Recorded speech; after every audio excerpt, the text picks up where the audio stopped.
this video, we are going to take our spatial data set that we created earlier, and we are going to read it into R. And we're going to use R and RStudio here to today just talk about how do we get our spatial data set into R, how can we read a contiguity file in that we might have created in GeoDa or somewhere else. We'll do that. We'll also create contiguity files in R. We'll recreate the same one we did in GeoDa and then compare the two just to make sure that they're the same thing.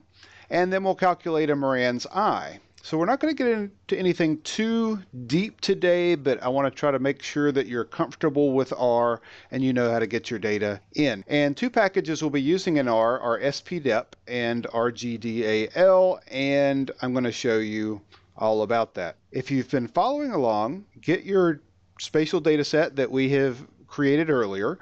Otherwise, you can download it from my website, or I'll put a link in the description of the video below as well. Today, my outline is in the form of a text file, and I'm going to include that in a zip file together with the new version of the shapefile that we're going to create right now, if you've got the old one. Or you can just download all of this, the new shapefiles and this text file that will have a lot of the commands and things and kind of an outline of what we're going to do. And again, I'll provide a link to that in the video description and also on my website, spatial.berkeyacademy.com, for this material.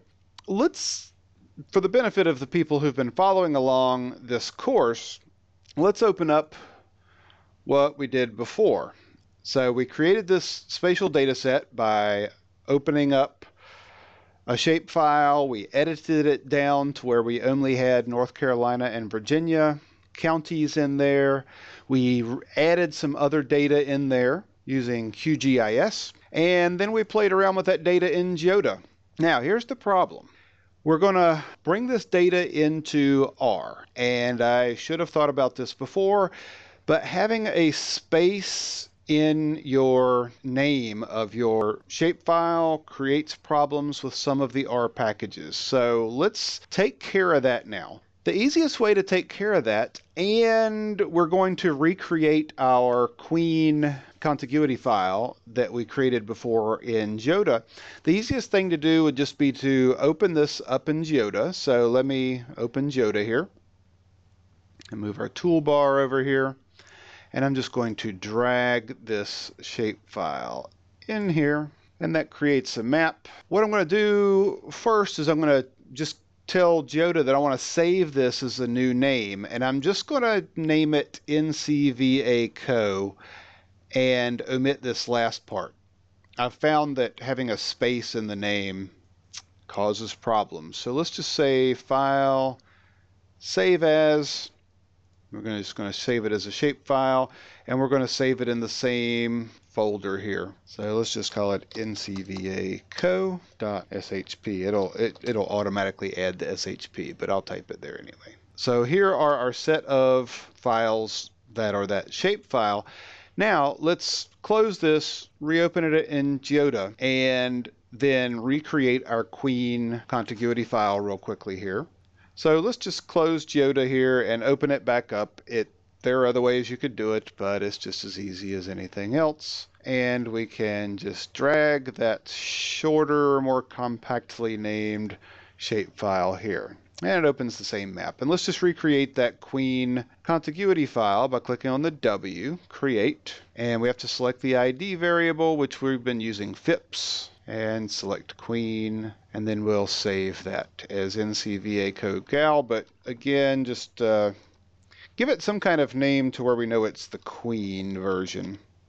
I'll just call it queen here. And close. So that's all we need to do. And it's important that you recreate that queen file, because in that file, let me open it up in Notepad here real quickly. In the gal file, it says what the name of the shapefile is, and in some packages in R, when you're trying to work with a shapefile and work with a gal file, it makes sure that those agree. So that's why we're recreating the queen contiguity file as well. Let's go ahead and open this stuff up in R. So what you're going to want to do, if you're not familiar with RStudio and R, is you're going to want to download those. So you can just Google RStudio, and RStudio now has a paid version and a free version. You can just go down here to RStudio, click the download link, and the free version is fine. So you want the RStudio desktop, not the server. You also want to download R if you don't already have it. You can Google R project is a good way to go right there. On the page under download on the left side, you can click CRAN. I also have links on my website. I'll put links in the video description as well. Just click on the first link here and you can download it for Linux, Macs, or Windows. You want to install R first and then install RStudio, because RStudio is a helper program that makes it easier to use R. So install R first, then RStudio will find your R installation and work with it. Once you get all that done, double click to open RStudio, and I've already used it before. If it's your first time, none of this stuff will be here. Let me just close all of this stuff out. What you want to do to make it a little easier for yourself using RStudio is go to File, New Project. What this will do is create a wrapper that will point to your data sets and your commands that you've used and everything. We have an existing directory here with our shapefile in it. It's best, in my opinion, to go ahead and create this R project file in that directory. So browse to the directory that has your shapefile in there, and then just tell it to create the R project in our folder, R Spatial Regression, create project. And that gives us a nice clean workspace here, and it shows us the files that are in that directory. Very helpful feature. Now, before we get going, we want to add a couple of packages. So packages just give additional functionality to R. There are many, many thousands of them out there written by users and come with documentation of better or worse quality. We want to add to spdep and the rgdal that I was talking about before. RStudio makes it very easy. Just go to Tools, Install Packages, and here type the name of the package that you want, spdep. And install dependencies means that many packages will use code from other packages. So this will automatically take care of all that for you. You don't have to think about it. You just wait for a minute while it installs all these packages. The other one is called rgdal. So we Tools, Install Packages, rgdal, install. And lastly, just a tip for using RStudio is to go to File, New File, R Script. This opens a little window where we can type our commands and then run them. And when we run them, the output is going to be shown in this window on the bottom. Our commands are on the top. It makes it very easy to edit and save. We can save this when we're done, save all of our commands. Makes it easier to rerun these things later and remember what you did. So the first thing we are going to do is to read in those two packages that we just downloaded. And this is something you have to do every time you start R. Tell it which packages you want to use. So library is the command. spdep, and this is just typing the commands. We're not running them as we type them in this window here. And then library rgdal. Now we can go ahead and run those. We can highlight them and then click the little run button here. Now that we have those two packages loaded, let's read in our shapefile into R. Here's the command to do that. It's in this text file that you can download. Again, I'll have a link to the zip file that includes all these files we're looking at. Instead of typing it, we can just copy this. What we're doing here is we're creating a new data set in R by reading in, so readOGR. And readOGR is a command in this rgdal library. That's the only thing we're using from that library. readOGR just says read a spatial data set, and the name of the spatial data set is NCVACO. Easy enough. So let's paste it in here in our R script area, and then we don't have to highlight it. We can just be on that line and click run. And it says OGR data set with driver Esri shapefile, 234 features, 49 fields, looks good. Now let's also read in this gal file. So this queen.gal, actually, instead of queen1, I named it queen.gal. And when we read it in, it's going to be converted from a gal file, which is what we created in GeoDa, to what's called a neighbor file, .nb, way of representing neighbors. That is one of the ways that you can represent them in R. And we tell it the region ID is FIPS, and that it can find this FIPS code. What this is doing is matching up this contiguity file to the shape file that we read in, telling it that that FIPS code can be found in this data set, NCVACO $FIPS. NCVACO is the data set, $FIPS. FIPS is a column within that data set. So let's copy that, paste it over here, and then run it. Now, we don't have to paste it here and then run it. We could just paste it directly down here, but I think it's good form to have everything in one place here. Click run. No errors. We can assume that went well. Now, let's make sure that it went well. So summary queen.nb. So let's tell R to take a look at it. Give us a summary of that neighbor relationship file here. So run. And it tells us that 16 regions have one neighbor, 26 have two, 22 have three, etc. One region has 11 neighbors. The 16 least connected regions, these are the FIPS codes for those counties. One most connected region is number 51041 with 11 neighbors. You can go back to GeoDa if you want, just to make sure that seems right, or from my memory that seems like that's about right. That's just telling us that it read in correctly. Now, what if you didn't have or you didn't want to use GeoDa to create your spatial weights? You just wanted to do everything in R. Well, that's fine too. We can very easily do that. So I'm just copying from my text file, which is on another screen. Let me just paste those here. So here what we're doing is we're giving it a name, queen.R. It means this is the one we're creating in R, not from GeoDa. And the command is simply poly2nb and tell it the name of the spatial data set that we read in. Couldn't be easier. So let's run that. All right, no errors. Seems like I did fine. Now, let's do a summary of that. queen.R.nb. And we can see if it tells us the same information or if things seem different than they did before. It looks to be the same. Now, what if you just wanted a command to make absolutely sure that these things were the same? Here's a command that will do that for us.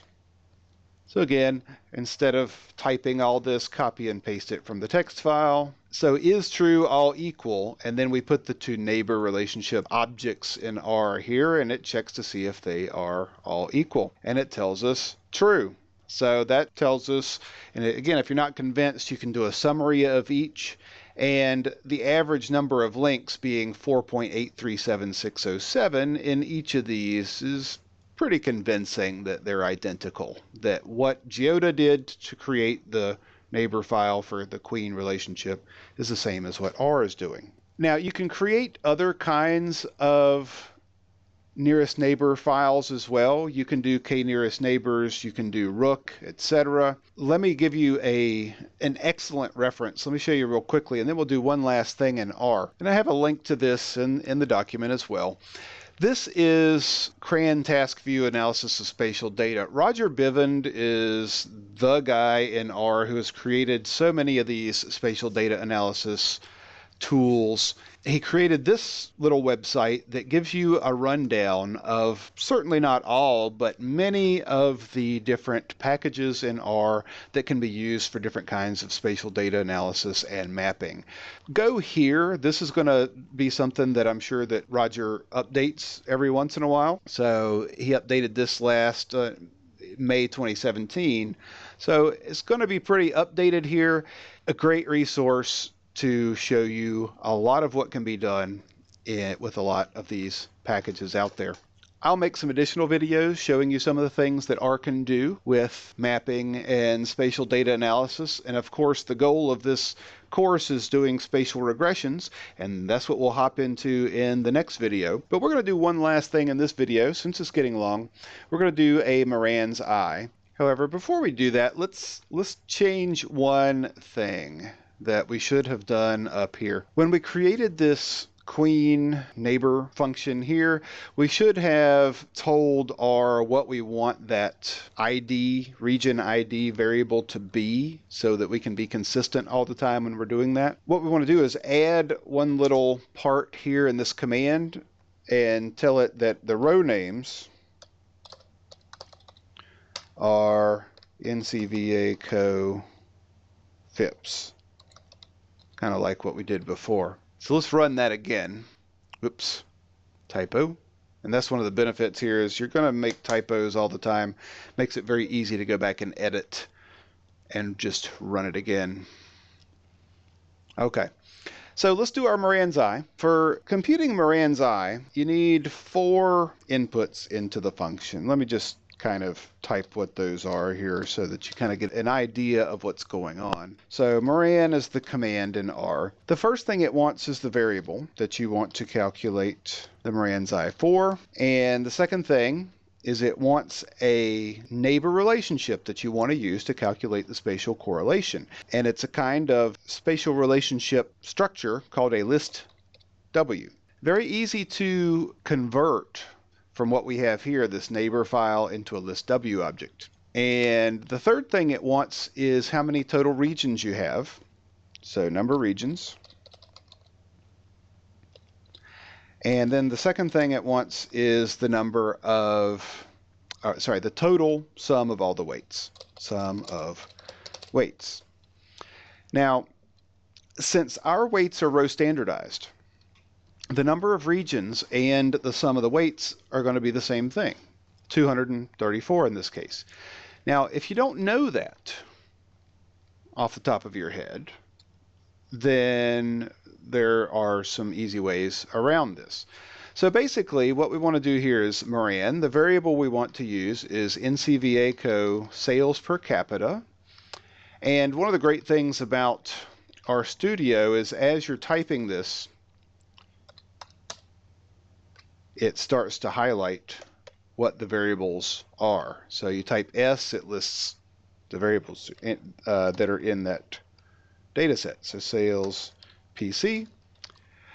This little command here, there are a lot of commands for converting spatial weights from, or spatial data from one form to another. We used one kind of like this here, poly2nb, converts a polygon into a neighbor way of representing neighbors. Here, nb2, the number 2 kind of meaning convert it to, listw does the same thing. So it converts our queen.nb structure to a listw kind of structure. It's just a different way of storing the neighbor relationship information. We could just type 234 in here for the number of regions, or we can say, hey, R, you do this yourself. You find the length of one of the variables. It doesn't have to be the same one that we're using here. It can be any of the variables in our data set as long as they're of equal length, which they are in this case. So this will find the length. Now we could repeat the same thing. Since our neighbor relationship, we want it to be row standardized, all the rows should sum to 1. If we have 234 rows, it should be 234. Again, we could just put that in here, or we could use a little command here that adds up all of the weights for us. And that command is Szero, and tell it the same thing we did here. Because this command is designed to work with one of these listw objects, we have to convert it. And what we're doing here is we're converting it on the fly. Within this command, within this moran command, we can run other commands. So Szero of this listw object here, we'll add them all up. So let's see if this is going to work. See if we have any typos here. Maybe I just didn't put enough closed parentheses there. Okay, the problem here is I put number. Okay, number is the comment. So number of regions, sum of weights. So let's run just this one line here. Okay, there we go. So it tells us the Morans I Now, you could also, last thing, I promise, you can do a Morans I significance test. You can just copy this, and we can add the word .test. And we actually don't need all of this in the moran.test command. All right. So here we go. Same Morans I statistic, minus 0.0139, expected value, variance, and the p-value 0.5848. Again, using this a similar kind of randomization test that GeoDa does. So we're going to end this here. In the next video, we're actually going to take this data and we're going to go through a sort of specification search for a model to see which spatial econometric formulation, whether it's the spatial lag or the spatial error or the spatial Durbin model, we'll check and do all that in the next video. Join me then.